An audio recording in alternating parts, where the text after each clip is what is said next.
jujur aku cita-citaku salah satunya buat bisa pursue study abroad itu adalah gabung PPI. It's always be my dream. Benar-benar tidak ada sama sekali kasta. Jadi kayak semua itu tuh sama gitu. Masuk lagi ke sesi kedua. Jadi tadi udah bahas soal beasiswanya. Sekarang lebih ke mungkin mau tahu perbedaan. Berarti Kak Ari udah ngerasain kuliah di Indo dan di Jerman. Nah, penasaran nih, mungkin ada comparison yang gimana sih Kak Ari ngerasa yang mau di-share gitu? Oke. Jadi mungkin sebenarnya disclaimer dulu, mungkin ini tidak apple to apple ya, karena ini perbandingannya S1 sama S2 gitu.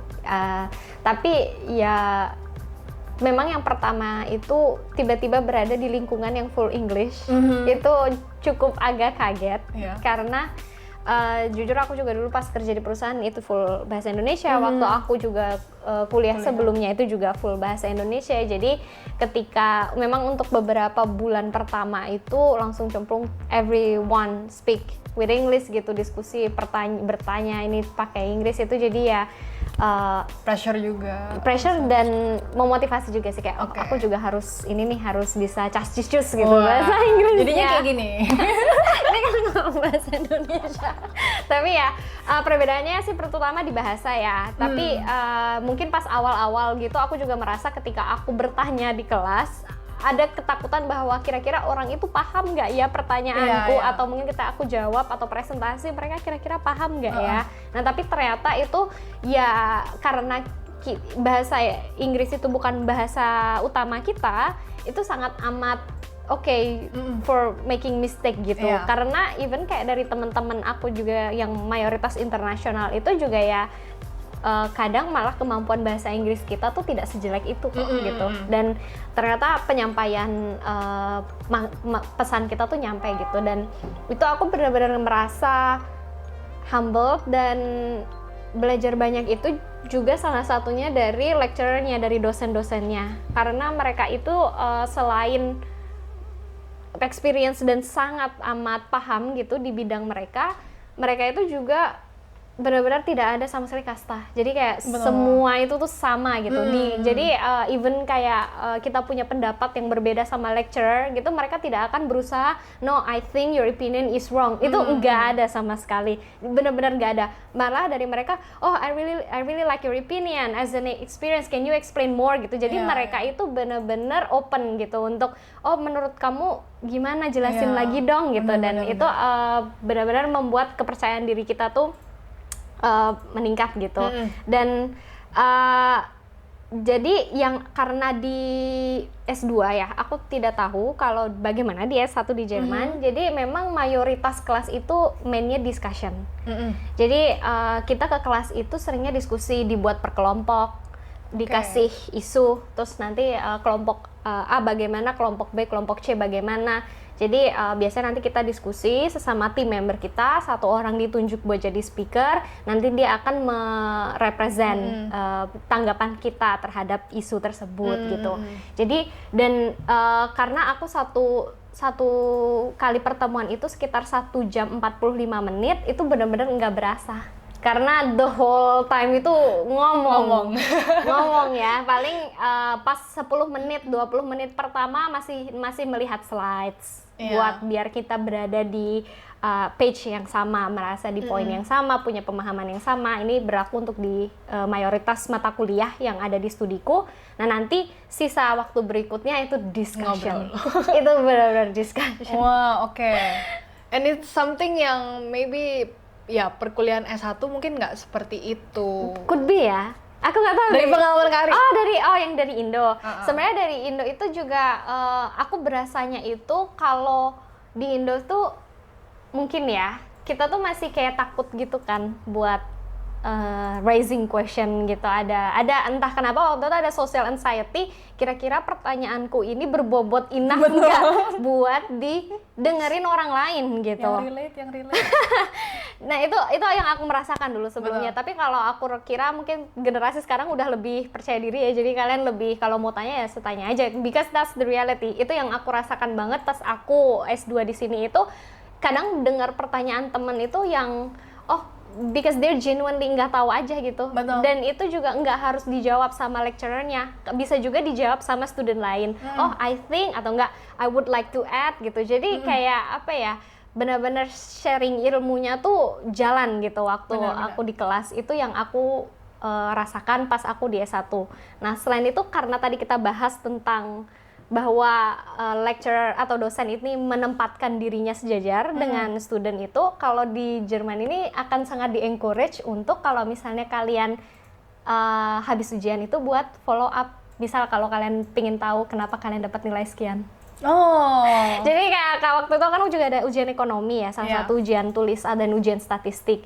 Itu kalau misalnya tidak puas atau merasa you actually deserve better, itu benar-benar dipersilahkan gitu. Atau bahkan kepo aja, kok saya bisa dapat nilai segini. Itu akan dibuat one-on-one discussion. Lecturernya akan siapkan lembar jawaban kamu, dan dia akan jelasin poin-poin, ini menurut saya, ini menurut saya, ini menurut saya, ini, dan ya itu bisa gitu, itu bisa dan sangat lumrah terjadi, yang dimana aku nggak tahu ya, mungkin kalau di Indo tuh bahkan kemarin sih, tapi semoga sekarang udah berubah ya, ada kayak tanggapan-tanggapan, jangan pernah tanya nilai kamu ke dosen, karena takutnya nanti ditandain sama dosennya. Astaga. Jadi apa maksudnya? Baru tau deh kayak gitu. Aku jadi kayak gak sengaja lihat ada video di TikTok gitu, ada yang ini kasih tahu nih buat maba jangan tanya ke dosen, which I think itu nggak relate gitu sama kalau misalnya 180 derajat banget. iya, karena kalau di sini tuh justru kamu di-encourage gitu buat tanya. Jadi if you think you deserve a better grade ya nggak apa-apa, silahkan aja. Bener. gitu. Terus mungkin yang lainnya, dosen itu benar-benar menganggap kita karena sebagai rekan, bukan sebagai student. Itu jadi ya ketika outing atau ketika misalnya ada studi di luar kota gitu, biasanya kan yang menempuh perjalanan bersama. Nah itu biasanya ketika makan bareng atau apa, dia bakalan santai banget, kayak benar-benar gak ada barrier-nya, cause they're act like a friends gitu. Cool. Sekelas berapa orang? Nah, jadi kebetulan angkatanku itu ada kalau nggak salah 46 dan itu berasal dari 18 negara lebih ya nggak salah. Wow. Okay. Dan sayangnya aku dari satu-satunya dari Indonesia. I wish I have Indonesian fellow. Oh, jadi sendiri berjuangnya. Tapi kebetulan waktu itu seniorku ada satu angkatan orang Indonesia, dan sekarang lagi ada doktoral student juga orang Indonesia di kampus yang sama. Jadi ya sebenarnya nggak sepi-sepi amat sih. Wow, oke. Tadi aku setuju banget, mungkin mau touch on dikit yang soal perbedaan gimana sih belajar di Indonesia dan di Jerman, soal kayak making mistakes itu kerasa banget di S1 juga kayak gitu sih, Kak. Oh iya? Jadi aku ngerasa kalau di Indo itu kayak kamu kalau mau nanya atau kamu mau ngasih pendapat, kamu tuh udah harus tahu dulu gitu. Kalau kamu nggak tahu jangan ngomong gitu. Kayak gitu rasanya. Jadi orang jadi takut kan, karena kan ya kuliah atau sekolah tuh ya belajar tuh ya, karena nggak bisa. Jadi mau tahu gitu kan. Betul. Di sini jadi aku tuh kaget ketika dari student college yang isinya orang internasional dan juga dari Deutscher sendiri gitu. Pertanyaan mereka tuh menurut aku kadang tuh konyol gitu loh. Kayak gitu ditanyain gitu. Buat aku secara dalam hati aja gitu, tapi ternyata itu habis itu jadi bahan perbincangan 30 menit sampai 1 jam gitu. Itu sangat amat ya, sangat amat bisa terjadi. Dan ya kadang produktif, kadang emang pertanyaannya kayak ada cuman mau cari kelahi, cuman kayak maksudnya beda banget ngelihat di Jerman tuh ya diskusi terus kayak making mistakes is okay, dan bahkan juga tadi kalau misalnya kamu nilai nggak puas, kamu harus tahu malah kenapa nilai kamu kayak gitu. Itu juga ada di S1. Itu sangat amat beda banget sih. Mungkin menarik buat orang-orang yang jadi perbandingan. Iya, betul. Indo gitu. Intinya kalau di Jerman itu memang so far ya, dari pengalamanku itu belajar tuh jadi kayak salah satu hal yang sangat pokoknya nggak berasa kayak belajar deh. Karena ketika kita diskusi dan belajar dari orang lain gitu ya, either apapun itu tanggapan mereka. Contohnya aku kan selain ambil yang berhubungan dengan ekonomi, pajak, itu aku juga ambil makulnya itu berhubungan dengan profit management, renewable energy, kemudian dari public policy dasar itu sendiri. Jadi kayak kita pemetaan masalah itu apa sih. Jadi sebelum kita merumuskan kebijakan tuh harus bener dulu nih masalahnya. Karena kalau kadang kebijakannya keluar apa ternyata bukan itu masalahnya. Terus kemudian kebijakan itu tuh bisa publish, bisa adopt. Jadi bisa publish gitu sebuah undang-undang itu tuh ada prosesnya gitu, dari policy planning, dari policy formulation. Nah itu kita juga belajar satu-satu gitu dari step gitu. Dan menurutku ya sebagai orang yang kebetulan bukan berasal dari ilmu pemerintahan ya, jadi ya aku ngerasanya oh ternyata kayak gini caranya gitu. Dan bahkan even kayak belajar dari teman-temanku yang dari negara-negara lain gitu, aku mulai, karena aku kebetulan merasa sedikit ya salah satu representasi mayoritas lah dari negara Indonesia ya. Ketika di sini tuh ketika teman orang jadi kayak banyak racial issues, terus kemudian isu-isu konflik yang aku tidak paham sebelumnya, yang kebetulan aku sangat tidak knowledgeable tentang itu. Jadi banyak belajar juga gitu dari isu-isu yang aku bahkan tidak ketemu sama sekali. Karena ya kan setiap negara punya masalah beda-beda. Betul. Mungkin bisa dibilang nggak relevan di Indonesia? Bisa jadi, atau mungkin relevan tapi memang hanya terdampak bagi kaum minoritas gitu, dan yang underserved gitu. Jadi ya kadang kita berada di bubble kita kan, jadi ternyata ada masalah ini gitu.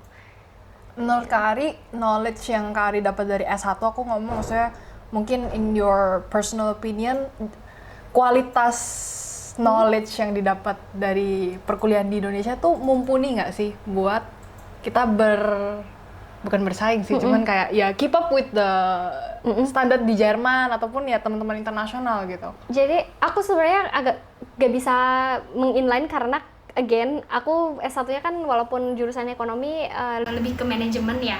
Jadi so far sih kalau berkaca dari pengalamanku di S1, aku juga belajar banyak gitu tentang perusahaan, tentang how to operate company, atau bagaimana cara kita bisa berkontribusi untuk profit seeking. Nah, sekarang kan aku di kebijakan publik yang social benefits-nya tuh lebih penting daripada profit. Jadi benar-benar berada dari ini yang berbeda ya. Jadi ya kalau misalnya lebih banyak mana ya lebih apakah sama-sama berguna? Ya sama-sama berguna. Cuma ketika aku belajar kebijakan publik ini tuh at some point juga membuat aku lebih humble dan lebih lebih humanize me at some point gitu. Jadi kayak kamu tuh hidup tidak hanya kamu sendiri, kayak dia itu sih kayak benar-benar kayak mulai sadar gitu bahwa di dunia ini ada banyak sekali masalah gitu yang kita tidak aware gitu sih. Jadi ya ketika buat menjalani kehidupan sehari-hari mungkin jadi lebih hati-hati kayak ada pertimbangan. Aku penasaran dulu aku tuh sebenarnya jurusan ekonomi dulu. Boleh? Oh iya. Terus aku pindah. Pas sudah di Jerman? Udah di Jerman, S1 gitu. Karena awalnya ekonomi, Volkswirtschaftslehre of Deutsch-nya. Kenapa pindah? Karena aku ngerasa apa yang dipelajari di kelas tuh kayaknya relevan buat EU zone doang. Oh, I see. What do you think about that? Itu aku sampai pindah jurusan karena kayak aku tahu end goalku mungkin nggak berkarir di sini gitu. Jadi aku nggak melihat mungkin dari segi pemahaman prinsipal oke lah, pasti sama lah ekonomi gitu. Cuman kayaknya kalau kita ngomong udah law, policy, apa yang aku pelajari di Jerman mungkin nggak bisa applicable di Indo gitu. Betul. How do you sekali. see it gitu di Betul jurusan sekali. Kak Ari, and is it like berapa? Nggak tahu, cerita aja mungkin gimana. Jadi memang sebenarnya EU views, I would say itu memang kalau di kebijakan polisi itu memang karena memang kita standar dan lain-lain itu kan banyak mengacu ke barat ya. Jadi gimana mereka udah develop countries apalagi betul, kita nggak usah bandingin sama Indo nih. Betul sekali. Gimana? Nah itu salah satu uniknya yang ada di kampusku gitu. Jadi memang kampusku tuh ada namanya decolonializing education. Jadi kita tuh tetap menjaga bahwa jurnal-jurnal yang wajib dibaca setiap pertemuan itu tidak didominasi oleh penulis-penulis atau country studies yang berasal dari developed country. Jadi dalam diskusi itu jadi tetap diisi juga sama penulis-penulis dari developing countries, emerging economies gitu. Jadi substansi nanti yang dibahas itu tidak hanya melulu bahwa negara itu harus kaya dulu baru bisa karena contohnya kayak renewable energy ini ya, itu kan rasa-rasa kalau kita kamu harus kaya dulu gitu buat bisa mengembrace renewable energy, karena at some point ya memang yang energi yang berasal dari fossil fuels atau brown energy sector itu kan memang lebih murah, lebih cheap, dan memang untuk negara yang sedang ekonominya berkembang itu ya butuh supply energi yang affordable juga kan supaya ekonominya jalan gitu.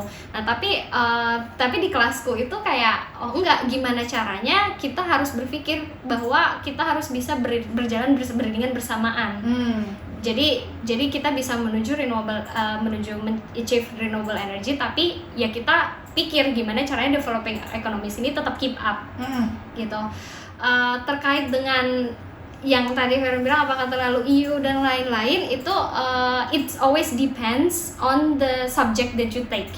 Jadi kayak di kampusku itu memang ada banget yang namanya EU policy. Jadi kayak kalau kamu memang mau pursue karir di EU, jadi kamu pingin paham EU directives, EU Commission dan bla bla bla, itu kamu bisa ambil subjek ini. But that's not compulsory, dan ada lain gitu kayak studi yang lain kalau kamu juga pingin lebih banyak terjun ke developing countries, contohnya kayak aid buat bantuan, kemudian conflict studies juga ada, kemudian tentang kalau nggak salah poverty and inequalities juga ada, bagaimana kamu bisa men-solve itu gitu. Jadi ya it's always depends on you, bagaimana kamu mau merencanakan karir, apakah kamu mau ke EU centric atau kamu mau ke the rest country gitu. Itu ada sih pilihannya. Menarik. Karena mungkin S2 juga, jadi udah by that time harusnya semua orang udah tahu dia karirnya mau kemana. Kalau S1 dari pendapat aku pribadi sih, di uni aku gitu ya, ratusan orang ya udah, jadi kayak mungkin dia pakai contoh dari developing country cuma jadi teori gitu. Ada sempat misalnya di Indonesia tuh begini gitu, tapi ada teori aja, tapi kita nggak membahas kayak implementasinya ke sana tuh gimana gitu. Makanya pindah karena kayak ini tidak yang aku cari gitu. Tapi as long as you're happy sih, ini juga penting ya teman-teman menurutku, karena kalian harus suka sama subjeknya, harus suka sama jurusannya, karena kalau udah nggak ada ketertarikan atau di situ tuh bakal jadi berat mau gimana pun caranya. Tapi if you like it and if you think that setiap kali selesai kelas kamu merasa empowered ya, biasanya tuh kalau habis kelas tuh kita belajar sesuatu kan kita jadi lebih confidence, even kayak buat keluar kelas menghadapi dunia tuh jadi lebih tenang lah hatinya. Nah itu I think it means that you learn something, and I don't really think why you should change subject. Tapi ya kalau kamu lebih seneng yang di sekarang ya why not? Masih nyoba-nyoba lah, masih S1 kan, masih loncat-loncat kayaknya. Tapi bagus kan, sekarang kan bisnis informatik.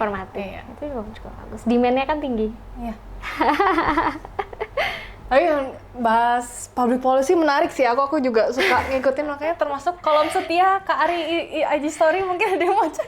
Karena apalagi kalau public policy itu kan dulu kan seakan-akan kayak kita tuh hanya bisa mengubah kebijakan itu kalau kita achieve certain level of position gitu. Tapi menurutku kenapa sekarang mulai banyak universitas membuka jurusan public policy, itu ya salah satunya karena mereka ingin mengajak lebih banyak orang untuk bisa paham gitu kenapa sih kebijakan tuh bisa sampai terjadi. Jadi biar lebih udah banyak kelihatan. Ada lagi yang mau di-share soal kuliah? Pengalaman organisasi ya? Belum bahas. Oke. Jadi aku nih ketemu sama Kak Ari dari PPU Turingan. Jadi ya terus aku amazed banget nih. Ini dari semua orang ikut PPI ya, misalnya masih yang kayak bocah-bocah gitu ya, kayak aku bocah. Terus tiba-tiba ini ada yang udah S2, udah kayak sibuk banget. Kalau kamu temenan sama Kari, IG story-nya tuh kayak tiap hari tuh ada kerjaan gitu loh. Terus main. Kerjanya main. Terus kayak masih luangin waktu buat PPI lagi gitu, yang dimana ya itu makan waktu, makan tenaga, dan Kari ini selalu kerjanya tuh kayak checklistnya job desk-nya cek langsung satu gitu. Jadi pasti ada alasannya dong. Kenapa Kari kok kayak mau nih ngambil kayak, of course you like it, but is there like a strategy kenapa you take it gitu? Aku jujur cita-citaku salah satunya buat bisa pursue study abroad itu adalah gabung PPI. It's always be my dream. Aku nggak tahu kenapa. Kayak aku selalu specifically. Jadi pingin bisa apa ya?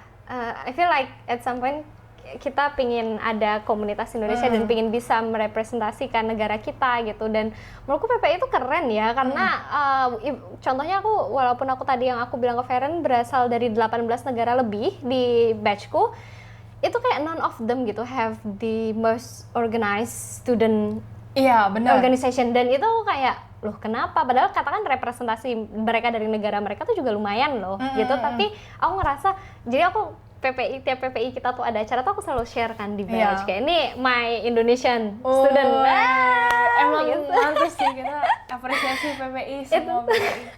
Itu memang aku kagum sih bagaimana kita tuh masih bernegara, berorganisasi gitu walaupun jauh dari rumah gitu. Itu yang aku selalu salut dan I don't know, I feel like I'm happy gitu gabung PPI. Bener. Kayak salah satu aku juga suka banget dulu kita bikin acara pulkam. Iya. Banyak chaosnya di dalam tapi ya belajar banyak juga. Betul banget. Dan teman-temanku juga dari batch itu juga yang kayak Aris gonna have event with her Indonesian student organization dan mereka tuh juga eventually juga kagum gitu karena kita bisa sampai undang artis ke sini gitu, bikin bazar gitu yang mungkin dari mereka tuh butuh dari ministry-nya masing-masing gitu buat bisa bikin acara embassy-nya masing-masing buat terus bisa. Ini konteksnya student lagi yang dimana ini iya kan masih kuliah. Terus mungkin ada yang part time masih kerjaan ini lagi kayak iya kan manusia super ini iya kan itu yang menurut aku menguji diri sendiri loh Tika.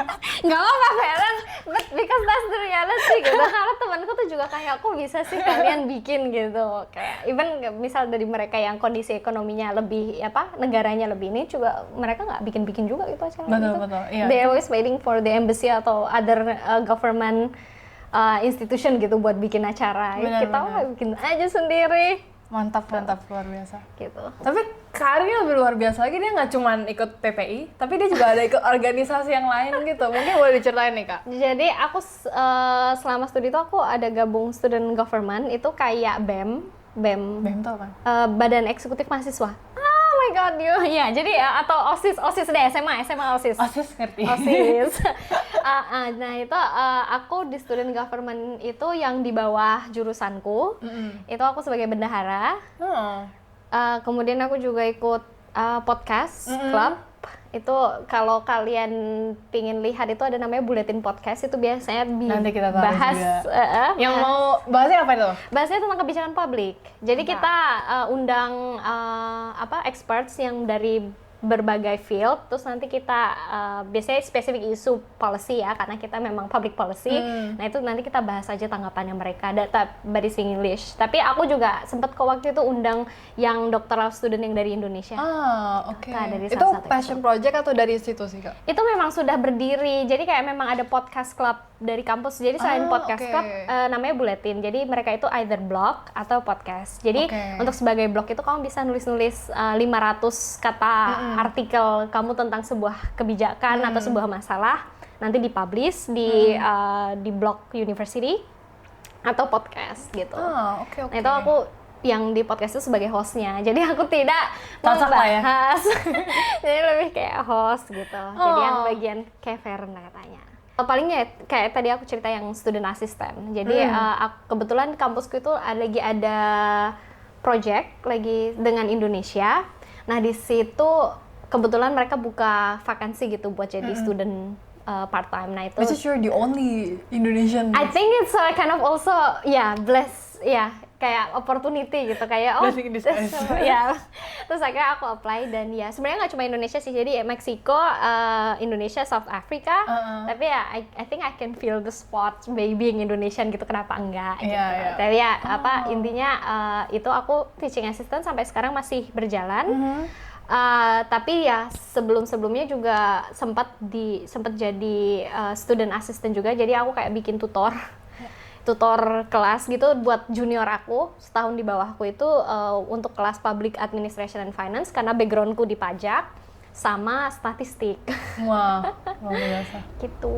Oke, itu berarti kalau aku touch on as an awardee itu masih boleh ya? Oh ya, jadi Ini balik ke topik satu tapi kayaknya nggak menarik. apa-apa. Benar, ini juga penting banget nih. Jadi sebenarnya kalau DAD itu diperbolehkan untuk part time tapi maksimal instead of 10 jam per minggu dan itu harus inline sama studi. Jadi harus yang academic ini.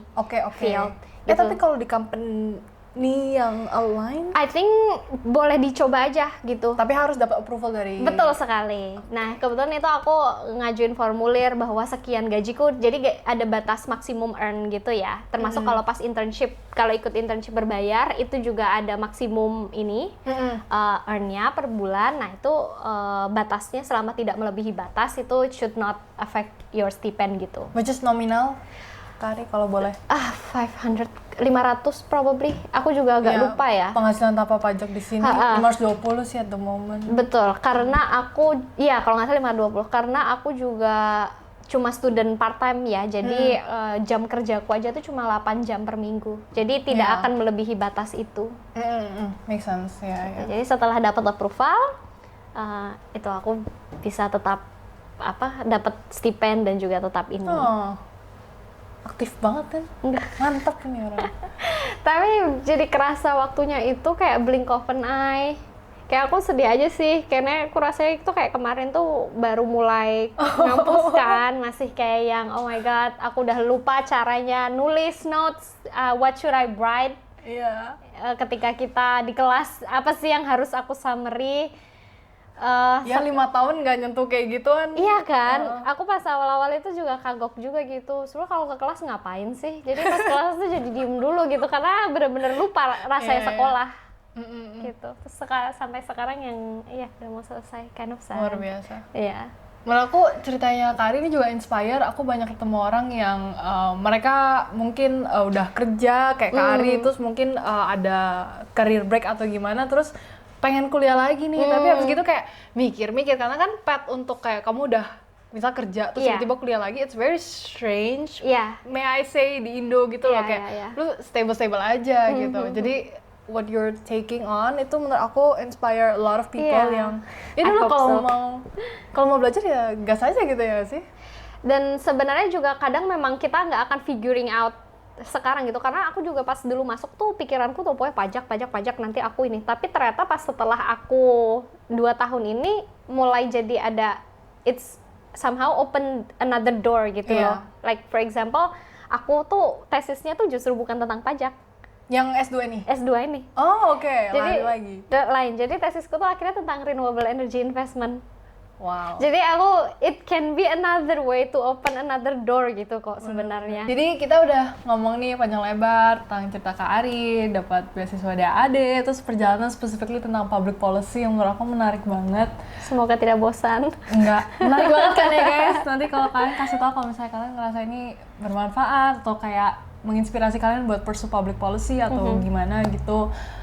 Mungkin aku mau nanya sama Kak Ari terakhir adalah pesan buat adik-adik kelas yang mungkin tertarik sama pengen belajar public policy, like what, mungkin di kelas SMA lah ya audiens kita ngomongnya, mungkin mau pursue S1 atau S2, saran atau kayak kalau menurutku jadi kalau untuk pursue studies itu making sure kalau kalian suka. Sekali lagi, again, I think public policy is not like an IT today. Bedanya gimana maksudnya, Kari gimana? Kalau IT kan mungkin demand jobs-nya kan masih tinggi ya, karena dengan development teknologi dan lain-lain. Maybe that's not the case for public policy gitu. Jadi it's important kalau kalian itu suka gitu sama hal ini. Tapi ketika kita melihat bahwa ketika bernegara itu sudah semakin challenging gitu, ya I think there's gonna be always something yang bisa dikontribusikan sih dengan apa yang kalian pelajari kalau misalnya kalian masuk ke public policy. Atau ya kayak pathku juga nggak apa-apa banget. Kalian coba fokus ke field yang lain dulu, nanti S2-nya ambil public policy. Itu juga banyak juga yang seperti itu teman-temanku. Karena public policy tadi Iya, dia broad nggak banget generik, ya, dia broad background-nya banget, benar. banyak gitu. Benar banget. Dari videographer ada yang mau ditanyain? Kayaknya ada apa lagi? Paling dari aku, kalau misalnya nanti ada yang mau bertanya atau mau diskusi, itu silahkan mungkin nanti boleh di drop apa sosial mediaku. And I'm really open kalau misalnya beberapa teman juga sebelumnya sempat tanya-tanya terkait beasiswa, terkait studi, terkait kehidupan di Jerman itu sendiri. Nah itu nggak apa-apa banget. And I think I'm gonna be so happy gitu kalau bisa aku bisa bantu. Yes. Nanti mungkin aku pengen juga mungkin Kak Ari ada resource yang your favorite books about public policy. Favorite like... books. Iya sih. Favorite books banyak sih. Donut Economics. Ya, In fact, nanti aku udah beli itu, tapi aku lagi taruh di The lemari. Ministry of the Future. Oh, Itu terus kemudian kalau boleh diambil buat project, boleh kita? boleh yang biru. Yang biru itu. Terus kalau kalian, nah ini apa dia tipenya kayak novel. Oh, Jadi, oke. tapi tentang apa sih? Tentang climate change gitu. Oh, Jadi buat climate change. betul. Jadi kadang kita itu apalagi terutama isu climate change ya harus karena tidak berasa sekarang dampaknya. Jadi dengan kita dapat penggambaran apa sih yang akan terjadi, itu akan lebih memberikan kita sense of urgency, dan kadang orang itu akan lebih semangat belajarnya kalau ngerasa oh ini penting nih buat Benar. gitu. Dan menurutku salah satunya bisa lewat buku ini. Oke. Nanti juga mungkin Aku kayak boleh ambil buku yang lain nggak? boleh. Ya ampun. Kak Ari mau break bukunya. Nggak apa-apa ya guys ya. Ini menarik sih, nanti aku pengen kulik. Ini terus satu lagi tuh aku ada, aduh bentar ya. Itu di sana tumpukan bukunya banyak banget guys. Ini nggak Oh, ini kelihatan, hamburan katanya. Aduh hamburan. Tada. Oh wow. Ini jadi review buku. Nanti dibikinin book club sendiri kayak Tari. Kalau ini tuh donat ekonomi, jadi kayak tentang circular ekonomi. Ini juga bagaimana cara kita tuh sebaiknya melihat ekonomi itu tidak hanya tentang pertumbuhan, tapi juga bagaimana bisa menjaga keseimbangan alam dan pertumbuhan ekonomi gitu. Itu bagus. Sama yang terakhir, kalau kalian pengen belajar ekonomi tapi kalian bukan anak ekonomi, buku ini juga. Can't we just print more money? Ini basic banget, kayak ini buku ini tuh nge-cover basic ekonomi juga yang aku rasain di kelas. Jadi kalau kalian pingin paham tentang isu-isu tentang public policy, bisa berangkat dari 3 buku ini nih, ke rekomendasi saya. Luar biasa. Nanti kalau ada link-link mungkin yang spesifik tentang beasiswa, mungkin aku juga nanti kita Boleh. taruh di description gitu. Boleh. Oke, I think that's all. Thank you banget Kak Ari buat sharing-sharingnya. Sama-sama. Aku rasa bakal bermanfaat banget, menginspirasi banget buat teman-teman. And yeah, I guess that's all for now. We'll see you on the next video ya. Bye-bye. Bye.